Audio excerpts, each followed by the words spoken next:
Philadelphia.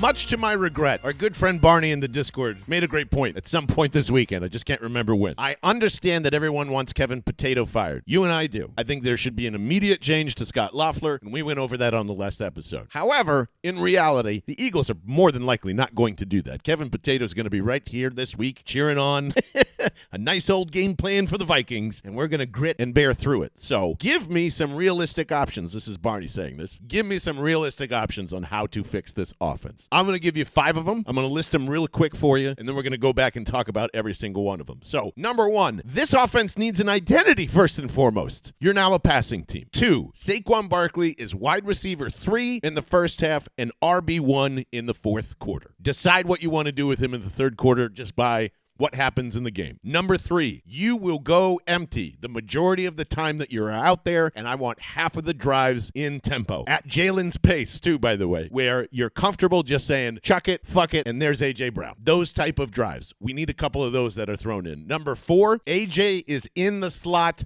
all of the time if you are running 11 personnel. More specifically, if it's him and Dallas Goedert right next to each other in line and in the slot, I want corners and seams from fucking both of them. You make the safeties decide. You make the linebacker decide on which one they are covering. And number 5, time to feed Dallas Goedert even more. And let's go over this.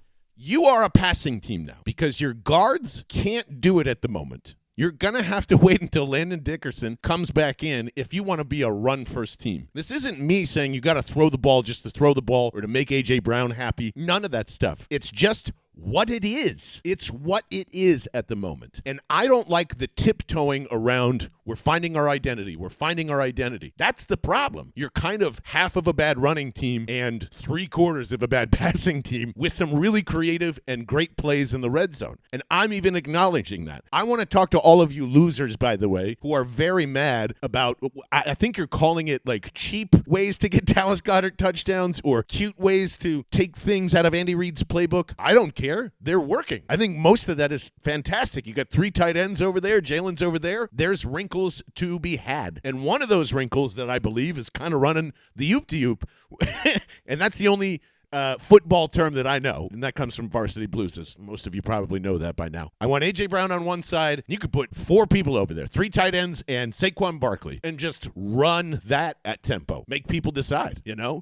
I just think there's a ton of different things that you can run, and you don't even have to have the tight ends on that side. Just a natural 3 wide receivers and Saquon Barkley and A.J. Brown on the other side. I love those things. I want to keep those things in there. You need to score quickly and often, you know, like as we won't know what Q's injuries and how long that's going to really sustain, and obviously we'll be very mindful of all the practice reports that come out this week. You're going to have to throw at least 30 passes no matter what for the next couple of weeks. Just gut feeling here. This defense that you have relied on over the last year and a half to get you great field position, you've got to get better in shortening up your third downs, which has been the most horrendous part. And every time that you've decided, you know what, we're going to run it here. Even though it's predictable pistol, we're just going to fucking run it here. And that has caused negative plays. The penalties have caused negative plays. And yeah, like I understand that Toth and Steen are not masterful against blitzes. They're not great against stunts. And you do want to keep Saquon back there just in case. You do want to keep Dallas in line just in case. I understand all that. But it's also very detrimental to your offense right now because Jalen doesn't have any escape routes. Like, at least allow him the opportunity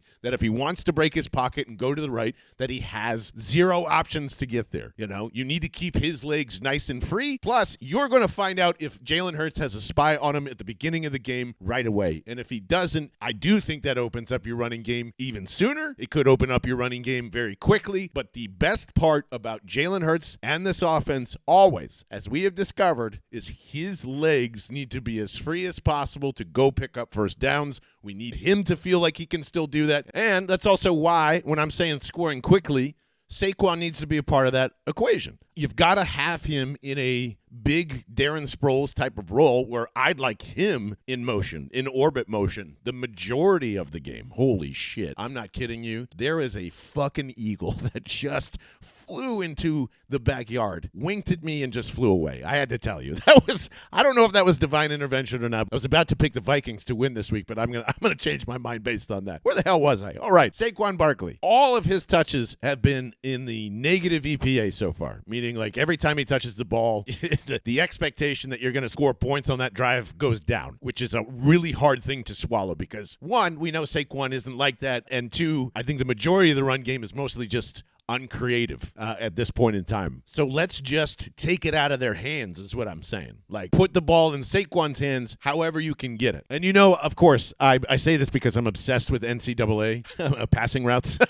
So your wheel routes are wide open. Your Dallas routes, where your angle routes, however you want to call them. You can still run Saquon on a seam. You can still run him in the flat. You can still run him in checkdowns. You can still get him and allow him to go miss a fucking linebacker. Please and thank you. All right, so now I'm getting a little happier with the offense. I've got an identity. We're passing. I know that Saquon is going to get the ball a lot in the air and then eventually on the ground. If we're running empty all the time, it at least allows Jalen Hurts a running lane somewhere. Even if the negative plays come, it's better than what they're fucking putting out right now. And this, I think, is the most crucial part, which would make everyone kind of shut up about A.J. Brown if they used him correctly, which I've been screaming about. I'm pretty sure you have too. Keeping him in the slot works right now. And if you want him to score touchdowns, that's where you have to put him. And Jalen's got to fucking find him too, by the way. But if you're putting A.J. Brown next to Dallas Goedert and making the safeties choose, yes, please. Yes, please. And I don't want A.J. to be stiff out there either pre-snap. Like, him and Saquon should be moving around. I think there's ways where you could put A.J. Brown in the backfield and Saquon in the slot. And I'm not suggesting to do this all of the time, but you have got to throw these guys off every now and again. If there are anywhere from 3 to 10 times where you see A.J. Brown coming out of the backfield, I'm pretty sure that's going to confuse a defense. And I don't expect him to stay back out there. I'm just saying, have them switch places, then have A.J. trot his ass back out to the X. And finally, Dallas Goedert right now is at a 30% or so target share. And just by the tape of the last few weeks, that looks light.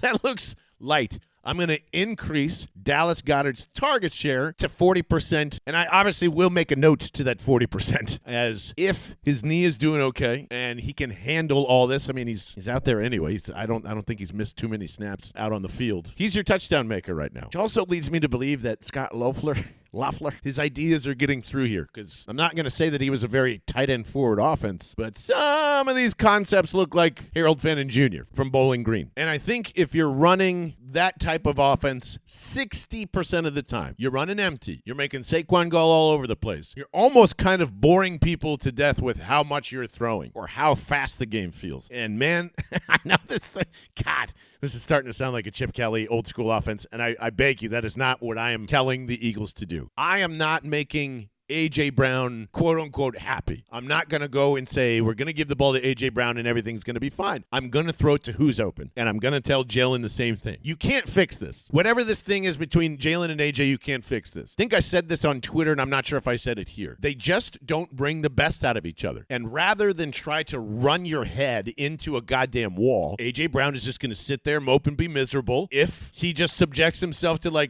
I'm not doing this, I'm checking myself out. If this team starts to put up 20 to 24 points in the first half, switch into more of like a passing identity, A.J. Brown will come along. Those targets will be there. And I just want to remind everybody, what A.J. Brown is yelling about is a righteous gripe. It is righteous. And go back to watch that Giants game to look how frustrated Dallas Goedert was in some cases too, where he's got his arms up in the air on that big throw, and you can tell he's saying, throw the fucking ball, Jan, throw it. And it's kind of put up or shut up time for Jalen Hurts anyway. I need you to lead this team right now with your arm. I need you to make sure you're comfortable that you can still extend a play and get out and all that stuff. But if you are not doing these things right now and drawing a line in the sand and saying, guys, this is who we are, do or die, I believe in this way, it has to happen now. This might be just a long-ass answer to say, please throw the football and make everybody happy. Please throw the football so Saquon Barkley can run for fucking 20 yards. Go back to the counter plays that are working. Jalen, stop fucking up the RPO reads the last couple of weeks, which has been happening. There's like 12 different ways to keep nitpicking this offense. I just think this is the best way, warts and all. This is not going to be a perfect offense, the one I'm describing. There's probably interceptions coming in this offense. Good. we're playing too goddamn safe. There's always this fine line, because when we were critiquing Donovan McNabb, the good parts about it were like, hey, he's safe with the ball. He's safe with the ball. Yes, he is. And a lot of those balls that he is throwing is uncatchable, and that's why he's quote-unquote safe. The worm balls. It killed the expectations of Eagles Super Bowl chances after T.O., because we knew, God, McNabb and T.O. really needed each other, and McNabb, God bless him, is not that type of QB. We killed McNabb for being way too safe, and I feel like we're being way too soft on Jalen. Not in terms of like you got to be a hard ass. I just mean this is not great quarterback play. This is good. It's good. But the passive, conservative, we're not going to put the ball in danger bullshit. Throw more touchdowns and interceptions. It's always how it's been. Hasn't been like throw no interceptions and only touchdowns, which I feel like that's how Jalen Hurts kind of plays quarterback. If I have a touchdown, I'm going to throw it. Don't have a touchdown, it might be an interception, so I'm going to do something else. I'm going to extend the play. I'm going to break out of the pocket. I'm going to be safe with the football. Is that truly safe? No. You're actually putting the offense in harm's way by not taking those chances. And again, not just AJ, look at everybody else on this team. They're kind of just sitting there like, what are we doing out here? You would be so annoyed 6 weeks in to run cardio. So annoyed. Even in the sloppy NFL Sunday that we saw, there are multitudes of chances, multitudes of touchdowns being thrown, and genuinely balls that Jalen Hurts would not throw. That is what has to change. That's my big challenge for him. Jalen's scared of something, and I need him to stop being scared of stuff. And then Kevin Potato obviously can get his head out of his ass. There is something to this, guys. Like, Jalen is terrified to throw an interception so bad that I think this is also a major result of what we are seeing. And that has nothing to do with Potato. It's got nothing to do with Sirianni. That has everything to do with Jalen, and I'm asking him to step up to that top 5 quarterback that I know you, and I think he can be, because this shit ain't it. I'm just telling you right now. I'm not going to put up with this for another 11 games. Jalen, if you're a quarterback, this should be a lot more comfortable right now. You have got plenty of protection in most cases. Not all, most. A lot of the sacks you have given yourself. And I would rather you go fuck up and throw an interception than take an ugly sack ever again. Even if it looks fucking ridiculous, go look ridiculous. I think we're all giving you permission to go and do that. We will definitely have more on Wednesday, Thursday, and if there's any breaking news, of course, I will be here. Thank you to our sponsors as always. Two Moods Beverages. The Orange Crushes are incredible. If you don't know about them now, please go follow them on Instagram. Right down in the description for me. At Drink Two Moods if you're in there already. We'll have some exciting stuff coming up after Sober October is over, even though I don't believe I am participating in that. So, Neshaminy Creek Brewing, we are back there this Sunday for Eagles Vikings, speaking of that, and I will see you on Thursday with more from the noggin. Go Birds.